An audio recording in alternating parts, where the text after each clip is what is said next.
Hey guys, welcome back to my YouTube channel. तो आज हम इमोर्टल सीरीज को फिर से कंटिन्यू करने जा रहे हैं। तो जैसे कि हमने प्रीवियस एपिसोड में देखा था, जो मिस्टर मो होता है वो काफी ज्यादा खतरनाक तरीके से हंसने लग पड़ता है। वो बोल रहा होता है कि यही चीज मैं चाहता था, मैं कोई गलती नहीं कर रहा हूँ, फाइनली मैंने तुम्हें ढूंढ लिया है। हाली काफी ज्यादा कंफ्यूज होता है अपनी सिचुएशन को देख के वहाँ पे, क्योंकि मिस्टर मो काफी ज्यादा एक्साइटेड होते हैं उसकी नर्व्स को चेक करने के बाद। तो एपिसोड नंबर 4 की स्टार्टिंग होती है। मिस्टर मो बोल रहा होता है कि काफी ज्यादा अच्छा है, आज से तुम मेरे ऑफिशियल डिसिपल हो। ये सुन के हानली काफी ज्यादा खुश हो जाता है, पर वो जांग टाई को बोल देता है कि तुम्हारी कोई जरूरत नहीं है, मुझे अपनी चीजें पैक करो और यहाँ से चले जाओ। हाली बोल रहा होता है कि अगर जांग टाई चला जाएगा तो मैं अकेला रह जाऊंगा यहाँ पे बिना मेरे भाई के। मेरा पॉइंट क्या कल्टीवेट करने का। तब मिस्टर मो बोल देता है, पर मेरे पास एक और मेंटल कल्टीवेशन का मेथड है जो कि तुम जैसे शरीर वाले लड़के के लिए अच्छा है। ये जो मेथड है काफी ज्यादा ताकत देता है। वेपन्स काम नहीं करते हैं उसके अगेंस्ट में, और ना ही एलिमेंट्स काम करते हैं। पर ये जो कल्टीवेशन का तरीका ये काफी ज्यादा टॉर्चर से भरा हुआ है और मुश्किल है। कोई कभी इसे यूज नहीं करता।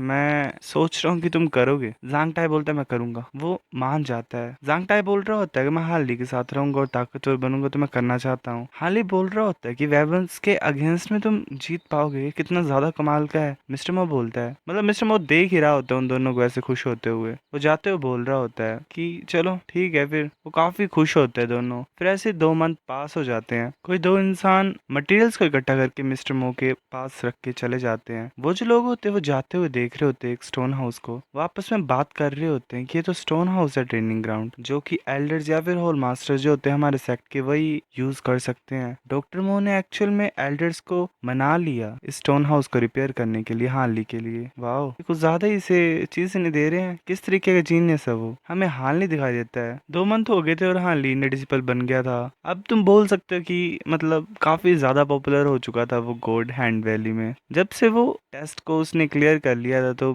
एल्डर मो उसे काफी ज्यादा अच्छे से ट्रीट कर रहे थे। स्टोन हाउस बनाया उसके लिए, काफी ज्यादा मेडिसिन दी उसके लिए ताकि वो ताकतवर बन जाए। उसके शरीर को स्ट्रॉन्ग बना रहा था मिस्टर मो, और उसकी कल्टीवेशन में भी हेल्प कर रहा था। जब उसने ब्रेक थ्रू किया था फर्स्ट लेयर को, तो उसके मेरिडियंस काफी ज्यादा टूट चुके थे। एल्डर मो काफी ज्यादा नर्वस था, और वो हमेशा उसके साथ रहता था उसकी केयर करने के लिए। इसी वजह से ऐसी बातें भी फैल रही थी जो कि जांग टाई ने बताई होती है हार्ली को, कि लोग ऐसा बोल रहे हैं कि तुम एल्डर मो के खोए हुए बच्चे हो। जिन डिसिपल्स को पता नहीं था हार्ली की सिचुएशन के बारे में, वो उसे बुरी नजर से देखते थे। ऐसे सभी काफी ज्यादा फ्रेंडली थे, पर एल्डर मो ने उसे बोला हुआ था कि तुम्हें कोई दोस्त बनाने की जरूरत नहीं है। हार्ली एक जगह पे होता है जो कि मतलब माउंटेन्स के पीछे का रास्ता होता है। हार्ली सोच रहा होता है कि मुझे भीख मांगनी पड़ी एल्डर मो के सामने इस मेडिसिन को पाने के लिए। वैली मेडिसिन काफी ज्यादा काम में आएगी जांग टाई की इंजरीज को ठीक करने के लिए। वो वाटरफॉल के नीचे कल्टीवेट कर रहा है। एलिफेंट आर्मर टेक्निक जो है उसकी, वो काफी ज्यादा खतरनाक और मुश्किल है। हर टाइम मैं उसे देखता हूँ तो वो काफी ज्यादा दर्द में होता है। मेरा दिल खतरनाक तरीके से धड़कता है उसे ऐसा देख के। अगर मुझे पता होता ऐसा होता तो मैं कभी उसे करने नहीं देता ये चीज। हाल ही चला होता है और उसका पैर किसी चीज से टकराता है, काफी ज्यादा जोर से चिल्लाता है। हमें वाटरफॉल के बाहर का सीन दिखाया था, वहाँ पे एक हट होता है। जांग टाई वहाँ पे पहुंच जाता है प्रैक्टिस करने के बाद। तभी हार्ली जल्दी से दरवाजा खोलता है लात मार के, और बोलता है कि मुझे काफी ज्यादा दर्द हो रही है। वो चिल्ला ही रहा होता है ऐसे। जांग टाई पूछता है क्या हुआ तुम्हें। हार्ली बोलता है कि इसको ओपन करो। वो अपने हाथ को आगे करता है। उसके हाथ में एक छोटी सी जेड की फ्लास्क होती है, मतलब छोटी सी बोतल। हार्ली बोल रहा होता है कि सारी गलती इसकी है। जांग टाई बोलता है ये कैसे गलती कर सकता है, ये तो छोटी सी बोतल है। हार्ली बोलता है मुझे नहीं पता किस इडियट ने वहां पे रोड के ऊपर फेंकी हुई थी, ये मेरा पैर टकरा गया इससे। जांग टाई हार्ली के पैर को बांध देता है, ठीक कर देता है। हार्ली बोल रहा होता है कि वो हीलिंग मेडिसिन जो मैंने तुम्हारे लिए लाई थी, वो मैंने खुद के ऊपर यूज कर ली। क्या बेवकूफ हूँ मैं। जांग टाई बोलता है चलो कोई बात नहीं। वो उस जार को ओपन करने की कोशिश करता है, क्योंकि वेल हार्ली से नहीं खुल रहा होता। जांग टाई अपनी पूरी ताकत लगा रहा होता है जो कि एलिफेंट आर्मर टेक्निक की होती है, पर एक्चुअल में नहीं खुलता। वो बोलता है मैं नहीं खोल पा रहा हूँ इसे। हार्ली बोलता है क्या तुम सीरियस हो। मैं ये समझ सकता हूँ कि मैं नहीं खोल पा रहा हूँ क्योंकि मतलब मैं कमजोर सा हूँ, पर तुम इतने ज्यादा ताकतवर हो कि नहीं खोल पा रहे हो। और अगर ये खुल नहीं रही है तो ये और ज्यादा मिस्टीरियस बनती जा रही है। तो मतलब क्या करें हम, इसे इसके ओनर को वापस कर दें। ऐसे वो काफी ज्यादा कोशिश कर रहे होते हैं, हैमर से मार रहे होते हैं, पर उस बोतल को कुछ भी इफेक्ट नहीं पड़ रहा होता। वह एंड में हार मान जाते हैं और एक जगह बैठ जाते हैं। हार्ली पूछ रहा होता है कि जांग टाई तुम्हारी ट्रेनिंग काफी ज्यादा टफ है ना। जांग टाई बोल रहा होता है ठीक है, एल्डर मो ने मुझे बोला कि ये जो टेक्निक है ये और ज्यादा मुश्किल बनती जाएगी टाइम के साथ, तुम बताओ। हार्ली बोल रहा होता है कि मैं शायद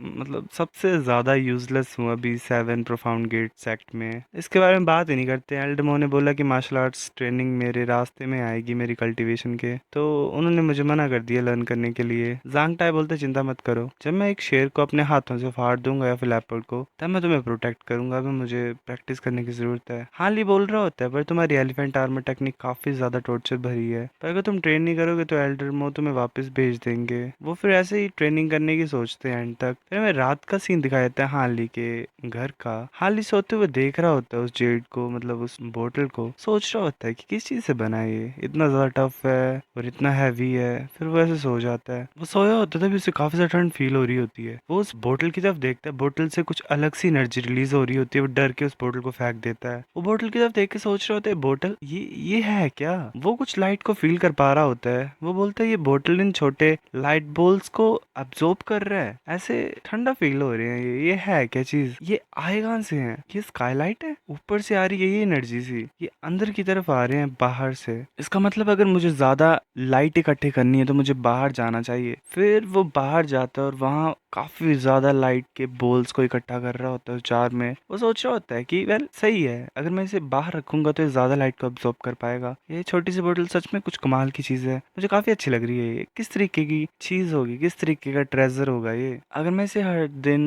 लाइट अब्सॉर्ब कराऊंगा, क्या पता क्या हो, शायद मुझे सीक्रेट्स का पता लग जाए इस बोतल के। तभी हमें अगले दिन का सीन दिखाया था। मिस्टर मो काफी ज्यादा डांट रहा होता है हानली को। बोल रहा होता है कि क्या हुआ तुम्हें, तुम हर दिन सो ही क्यों रहे हो? हानली बोलता है, मतलब वो चुपचाप सुन नहीं रहा होता है। मिस्टर मो बोल रहा होता है कि इतने ज्यादा स्पिरिट मेडिसिन मैंने तुम्हारे ऊपर वेस्ट किए, तुम कल्टीवेशन को सीरियसली क्यों नहीं ले रहे हो कभी? मतलब हानली बोल रहा होता है, मैं दोबारा नहीं करूंगा। वो सोच रहा होता है कि मैं काफी ज्यादा टाइम उस पोर्टल को ओपन करने में लगा रहा हूँ, तो मैं कल्टीवेशन मिस कर दे रहा हूँ। फिर हमें 8 नाइट का सीन दिखाई देता है। जो जार होता है उससे ग्रीन कलर की एनर्जी आसमान की तरफ जा रही होती है। उस पोर्टल के ऊपर कुछ लिखा होता है। हानली बोल रहा होता है कि मैं एक सिंगल वर्ड को भी नहीं समझ पा रहा हूँ, पर पोर्टल खुल जाती है आसानी से। उसके हाथ भी कांप रहे होते हैं उस बोतल को खुलते हुए देख के। वो अंदर देखने की कोशिश करता है। उस बोतल के अंदर एक पानी की बूंद होती है। वो काफी ज्यादा डिसअपॉइंटेड होता है कि एक पानी की बूंद। वो हंस रहा होता है, वो बोलता है कि मैं इतने ज्यादा दिनों से क्या कर रहा था, इतना कुछ, वो भी एक पानी की बूंद के लिए। मेरा ट्रेजर कहाँ है, कहाँ है मेरा इमोर्टैलिटी का एलिक्सर? वो काफी ज्यादा डिसअपॉइंटेड होता है, पर सोच रहा होता है बोतल फिर भी काफी ज्यादा कमाल की है, मैं इसे रखता हूँ और ज्यादा रिसर्च करूंगा इसके ऊपर। मैं इसे प्रोटेक्शन टेल्समैन के साथ रखूंगा जो कि मेरी मदर ने मुझे दिया था। ये दोनों चीजें मेरे लिए काफी ज्यादा इंपॉर्टेंट है। अब मुझे जाके कल्टीवेट करना चाहिए। मैं ऐसे ही ज्यादा लंबे टाइम के लिए जाग नहीं सकता हूँ, मेरे को कल्टीवेट करना पड़ेगा, पर मेरे पास अभी एनर्जी नहीं है। मैं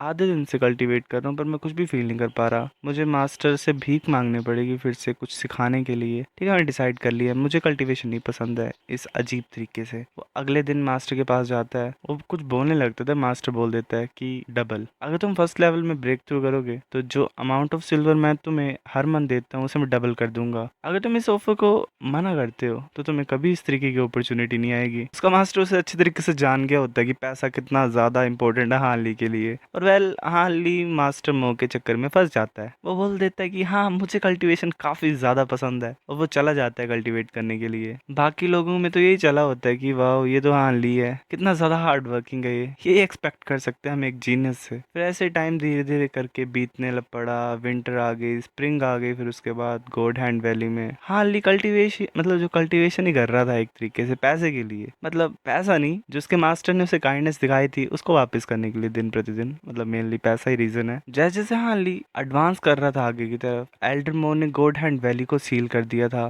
ताकि आउटसाइडर्स हानली को डिस्टर्ब ना कर पाए। हानली के पास ना दोस्त थे ना कोई एंटरटेनमेंट था, सिर्फ स्टोन हाउस था कल्टीवेशन करने के लिए, और काफी ज्यादा मेडिकल बुक्स थी पढ़ने के लिए। टाइम तो ऐसा लग रहा था उसे कि रुक ही गया गोड हैंड वैली में। सबसे ज्यादा चीजें उसे यही हर्ट कर रही होती हैं कि वो बोर हो रहा होता है, क्योंकि ज़ांग टाई भी 2 साल से चला गया होता है उसे छोड़ के। जब वो 3rd लेवल में पहुंच गया था एलिफेंट आर्मर टेक्निक में, तो वो बिना कुछ बोले ही वहां से चला गया। सिर्फ एक ही लेटर वो छोड़ के गया था। वो लेटर ये था कि वो जियांगशु में घूमना चाहता है, मतलब बाहर की दुनिया देखना चाहता है। इस चीज ने काफी बड़ी चीज कर दी थी, मतलब काफी ज्यादा शोर शराबा मच गया था इसकी वजह से। पर एल्डरमो ने उसके भी हाफ में सॉरी वगैरह मांगी। तो इसी वजह से लिटिल मतलब जो ज़ांगटा है उसकी फैमिली ड्रैग नहीं हुई, मतलब वो नहीं आई इस सिचुएशन में, उनको कोई सजा नहीं मिली। हान ली को तो यही लग रहा होता है कि कुछ गलत हुआ है, क्योंकि ज़ांगटा ऐसा बिल्कुल भी नहीं था। वो बैठ के सोच रहा होता है ज़ांगटाई के बारे में। वो ये भी सोच रहा होता है कि शायद ये भी हो सकता है कि जो इतनी ज़्यादा मुश्किल थी उसकी ट्रेनिंग में, उसकी वजह से वो छोड़ के चला गया है। फिर ऐसे दिन बीतते गए, वो कल्टीवेट करता गया,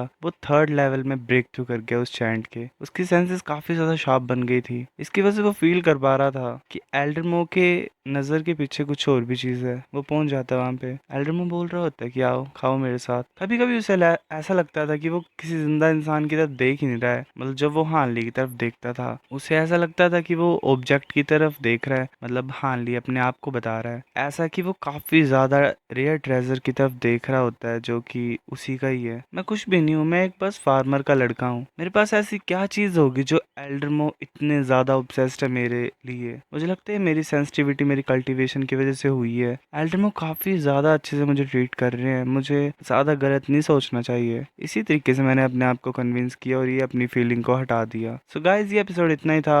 वेल अब नेक्स्ट लाता हूँ मैं कुछ दिनों में, तब तक के लिए इंतजार करो। लाइक कर दो इस वीडियो पे। मिलते हैं आपसे, बाय।